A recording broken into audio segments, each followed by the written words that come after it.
So there's once again a new throwback rotation season, and surprising absolutely no one, my first deck for this throwback will also be a sword deck. This time we're playing Loot Sword. Loot Sword fell off after Octris rotated out, but thanks to the introduction of Rogers in the Heroes of Rivenbrandt mini expansion, this deck suddenly became a tier 1 deck. It's a very strong deck, and it's also a very fun deck, although it's a bit difficult. Not as difficult as in Asvault, but it certainly takes some thinking to play properly. So here is my showcase of Loot Sword. So this is the deck list I'm working with for today. It is mostly my original deck list, I guess. Since this was a period where I actually played the deck, I thought I would probably just make my own deck instead of grabbing one from the tournament winning lists. The notable cards, I guess, is that we're running Tony at 3. I think most people run 2 Tonys at most. His main role is just to help you draw Rogers because he draws a commander. The problem with running too many of him is that he sucks after you find Rogers. He's just absolutely terrible. 2 cost 1/2 stats is very bad in this meta, and I think in general as well. So people don't really generally want to run that many of him, but personally I want to maximize the chances of finding Roger because that is how you win the game. So I ran 3 copies of Tony. And in the same vein, we run 1 Opulent only. Opulent is a very strong card, but unfortunately she's also a commander, which means she gets in the way of searching for Rogers. So in order to maximize our chance of actually finding Rogers off Tony or in the early game, we just cut Opulent down to 1. Other than that, I think these are pretty straightforward things. Lyrala is, I guess, a notable card here. We run 3 of her because there's a lot of decks that OTK in this format, so having a Lyrala to get a damage shield can save you a lot of the time. Especially useful in the mirror, because in the mirror, whoever reaches turn 7 first will generally just blow the opponent up, but with Lyrala you can stall for a turn, so when you're going second you can maybe find your way to turn 7 to counter lethal them. Yeah, this is the list we're playing today. Let's go ahead and look at some games. Our first game here will be against Sword, and we are going second.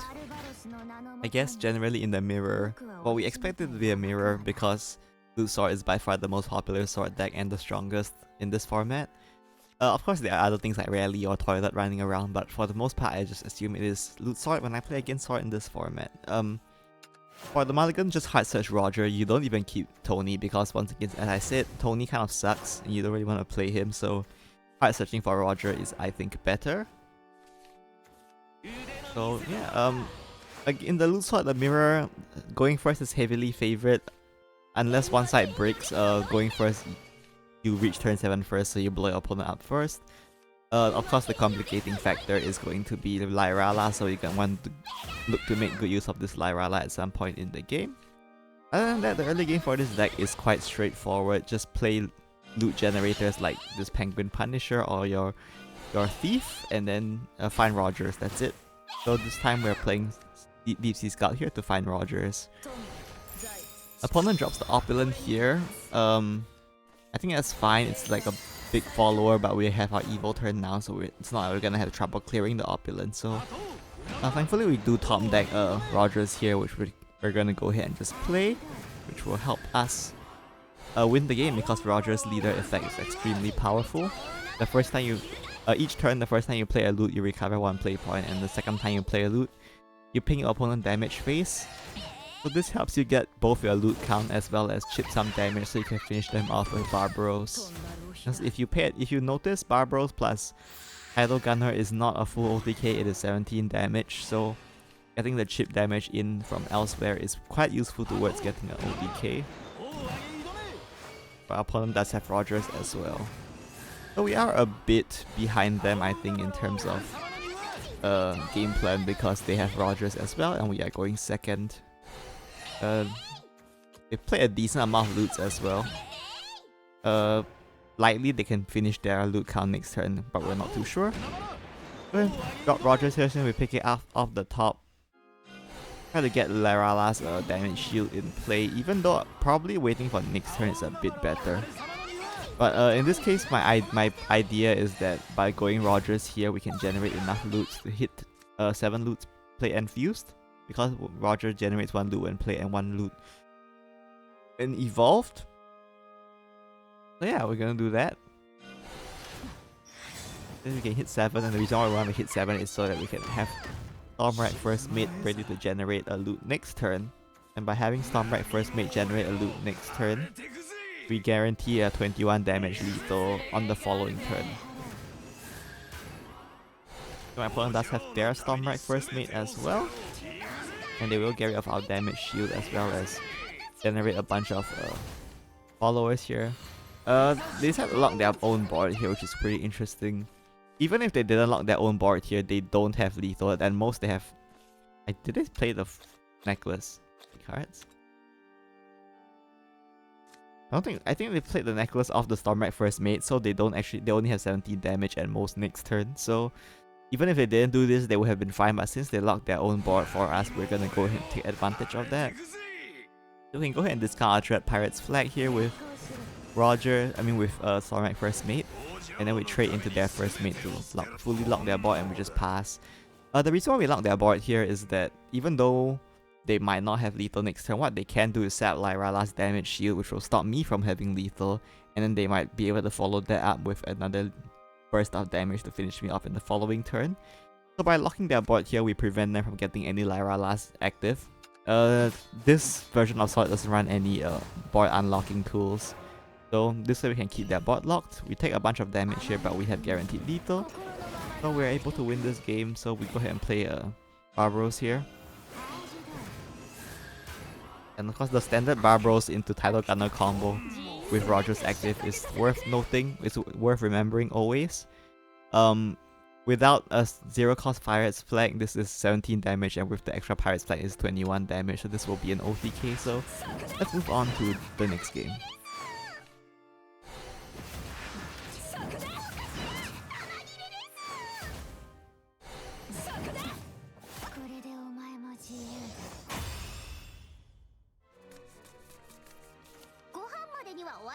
Our next game here is against Portal, and we are going first this time. Going first is of course heavily preferred when playing this deck, but against Portal, Evo Portal in particular, they're actually stronger going second, so them going second doesn't necessarily mean that we are highly advantaged. For the mulligan, if you have Rogers, you keep Rogers. Other than that, you look for loot generators. I probably should have kept Deep Sea Scout in the mulligan there, but I chose not to, I guess, to try to look for more loot generators. I think it's reasonable, but probably would have been better to just keep Deep Sea Scout. So we go ahead and drop the Nightly Thief here, and then Metatron to protect it. And then here we have interesting, well, it's not really an interesting spot. We'll just drop Tony to try and find Barbaros, I guess. Nothing else to do with this hand, honestly. We're better off saying Lyrala for what's it called, the damage shield later on probably. Plus getting Tony down out of our hand while we have freedom to play him and we don't have to like worry about opponent pressure is probably a good idea. Here I just trade Nightly Thief and then go face. The reason why we trade Nightly Thief is because on Clash she generates a blade for you, which is very good for your loot count. So we trade here to generate one loot, and then we leave their Freya alone and just hit face with Metatron. So that even if they trade Freya into our Metatron, it still leaves the Freya alive. We can trade the Nightly Thief one more time for another blade, which is the goal, of course. But unfortunately my opponent does have Casim, so they will just snipe my Nightly Thief from behind my ward. And they will trade as well, I guess, just to weaken my Metatron. Yeah, Deep Sea Scout here, we're just going to go ahead and draw into our deck using her. Try to find more loot generators, as well as just play more loots. And then here we go ahead and use the then the troops. Damage shield is not as useful against Spinaria. I mean not Spinaria, against Evo Portal, because generally you want to kill them before they get to their burst turn anyway, so it's not that useful. They don't OTK that hard. So I don't think Lyrala's that useful. Better off looking for loot generators, so we go ahead and toss it. I traded wrongly here, of course. Should have traded a Deep Sea Scout into Casim and then Metatron into the Freya, so that I would have had one more follower alive, but I guess I didn't do that for some reason, so here we are. There's an Freya again, and they have Kyrie as well. All completely fine, we're just gonna play Rogers anyway. As long as they don't play anything that will make it hard to play Rogers, we don't really care. Looming Dancer is also fine. They chose the trade. Worth noting, I guess, small little thing, but it's probably better to trade Kyrie there, since if I'm gonna play Rogers, I probably have to trade Rogers into Kyrie either way, so saving this at 3 defense would have been better for them. Marginally, I think, but worth noting, I guess. And play Rogers here.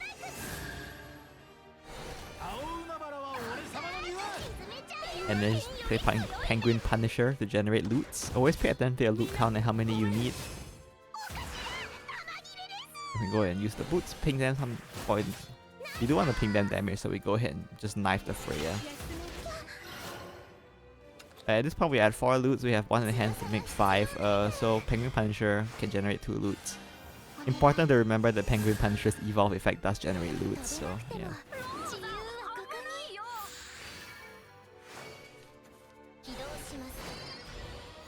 Opponent is just doing their usual Evo Portal things using Robotic Arm Rescuer to do a bunch of evil.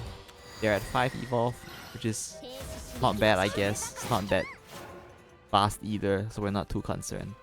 I'm gonna drop the Penguin Punisher here and just evolve that.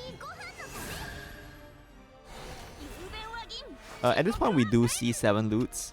We also see we have Barbaros plus Tidal Gunner in play for a nice 17 damage burst. So at this point our goal is just to lower their health as much as possible, so that we can force them to not heal beyond our lethal range, and hopefully we can get lethal that way. We do pick another Tidal Gunner off these draws though, which is very nice. We go ahead and pass. No reason to reveal that you have Barbaros in hand by fusing unless you need the hand space. At this point we are not overdrawing either way, so we hide the information from them. Opponent does go for a double of this Twin Arm Rescuer, which will block our ability to guarantee Barbaros' lethal. However, this is another pattern you should probably remember. You count your opponent's effective health. They have 2 of these with Last Words Heal 2, putting them at an effective health of 17. Here we can go Barbaros Tidal Gunner and then try to snipe this with one of the flags. It's of course not guaranteed, so it's not recommended. There is a guaranteed lethal instead, which you can remember here. This is another pattern that is useful. Using Barbaros as a 1 cost instead. And go ahead and play Tidal Gunner, Barbaros into another Tidal Gunner. And this way it's also 17 damage. But this one goes through wards. It's a bit more requirements because you need 2 Tidal Gunners, but it's still lethal, so worth remembering. That's it for this game. Let's move on to the next one. Our last game here will be against Dragon, and we are going second. Dragon I think is probably Bahamut. There are other Dragon decks out there, but most people seem to be playing Bahamut right now, so that is what we are expecting. Mulligan, we just look for Rogers once again. Nothing new or complicated there. Fortunately, we don't pick up Rogers quite. We don't pick up Rogers quite yet. Sending the troops is always a bit difficult. Ideally, you want to keep your loot generators like the Thief or the Penguin Punisher, but in this case, we kind of want to keep Metatron because we don't see Rogers yet. If we don't find Rogers, then we need a backup play for our Evo turn, and Metatron is pretty good for that since she can ramp, and having more PP always allows you to play more things. So it's a good backup plan. So we go ahead and keep Metatron for that, and we toss the Penguin Punisher. I'm not drawing another one though, so that's something. Unfortunately, still no Rogers. We can go ahead and try to generate more loots by playing the Penguin and just hitting them in the face here. We don't bother keeping Ambush because this looks like Baha Dragon, and Baha has a lot of ways to clear ambush followers anyway, so it doesn't really matter. Opponent goes ahead and accelerates a giant happy pink here. I guess just to spend play points for Baha. We top deck Rogers, so we're going to go ahead and play him.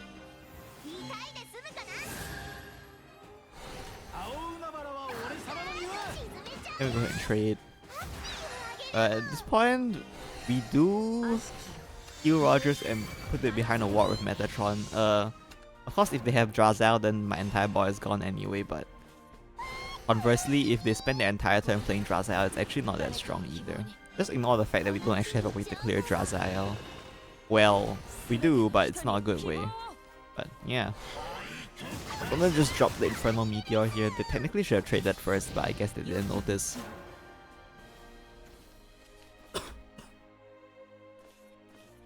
At this point, we want to look for more loot generators because our loot count is still a bit slow at only 2. I'll go ahead and play Seeker of Love here to pick out a Juliet, mainly to just get a rally count up. We might be able to get lethal with another copy of Seeker of Love later on, so doesn't really hurt to get the lethal count up. I mean the rally count up, so we go ahead and play Seeker of Love and we'll just toss Juliet here. Then we can go ahead and drop the Illustrious Thief and just toss Tony. At this point we have the commanders we need, so Tony's not super useful. It's better off to just draw into our deck for more loot generators. And just trade into the Kyrie. And just ping some damage here. Honestly, there's probably an argument for just keeping those loots in case I draw the Deep Sea Scout, in which case I would probably want the loots. But I don't really know. So there's Anti-Maria and they're gonna accelerate the Giant Happy Pig here. Not entirely sure why they didn't just play the main body, but I guess they decided that this is enough. Storm right first minute, we're just gonna go ahead and use it to finish off our loot count, I think.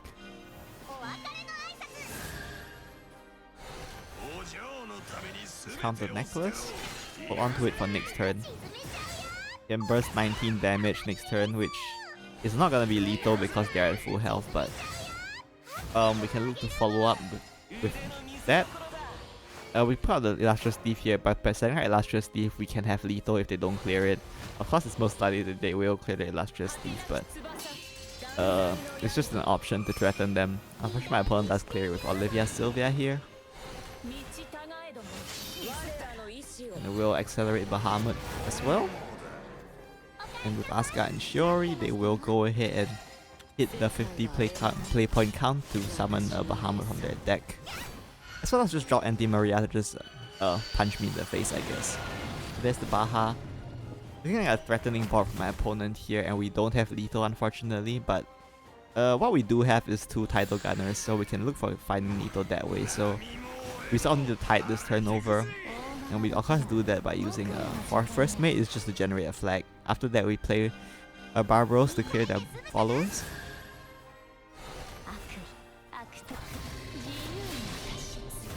And then we can go ahead and use the boots as well to clear the Anti-Maria. Here is a bit situational. In this case, we do have Deep Sea Scout, so we can afford to use a flag to clear the Asuka and Shiori. If I didn't have the Deep Sea Scout here, I would have just let it live because having the 4 flags is fundamental to getting my lethal. We'll just go ahead and pass here. There's another Olivia Silva for my opponent.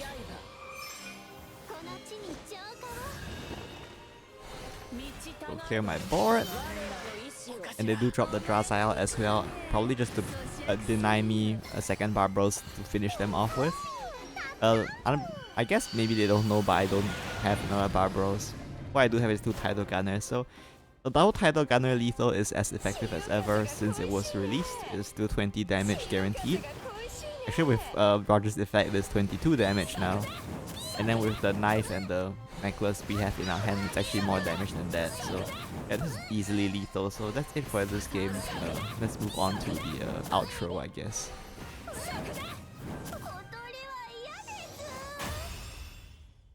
So those are all the games I have for you today. Hopefully it gave you a good idea of how powerful this deck is. Of course, the major weakness is that you have to find Rogers, but this deck has a decent amount of card draw. Although it's not to the levels of how it was when Octrus was around. So it's a very strong deck definitely, and it's between the top tier decks of this expansion, or this meta rather.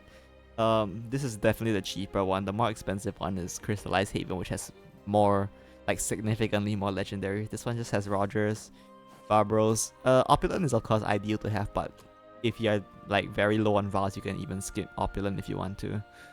So yeah, it's affordable deck if you run a really strong deck to play. It does take some skill to learn and play well, but after you figure it out, you can win a lot of this deck because again it's a very strong deck. So yeah, one of the recommended decks from me for this throwback if you are intending to participate, I guess. That's it for today. See you next time. Bye bye.